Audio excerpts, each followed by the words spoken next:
কথা সত্য না? সময় থাকতে যদি না চিনি জায়গা মতো সেই সময়টা যদি কাজে না লাগাই তাহলে কিন্তু মাসুল দেওয়া লাগবো। যদি কোনোভাবে ভুল ত্রুটি করে এই দেশে আবার ওই জামাত বিএনপি আসে, আমরা কিন্তু ঘরে থাকতে পারব না।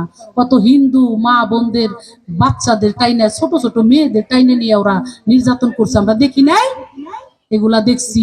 এবং বিএনপিরা এমন, আমরা তো ওদেরকে কিছুই বলি না, ওরা সুন্দর করে ব্যবসা বাণিজ্য সবকিছু আমাগো কিছু লোকের উপরে সোয়ার হইয়া তারপরে ওরা কিন্তু সবকিছু করে খাইতেছে, আমরা কিন্তু কিছু করি না। কি কথা সত্য নাকি? আর ওরা যদি ক্ষমতায় আসে আমরা তো জীবনে বাঁচবো না, কিন্তু আপনারাও কিন্তু শান্তিতে থাকতে পারবেন না। ওরা রাতারাতি এই বাংলাদেশের লক্ষ লক্ষ মানুষকে ওরা হত্যা করবে।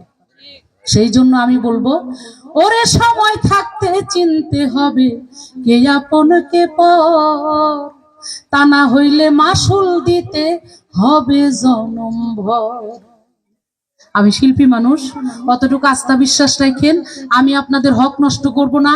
যা পাই আপনাদের এই এলাকার জন্য, আমার এলাকার জন্য, মানুষের জন্য আমি কাজ করব।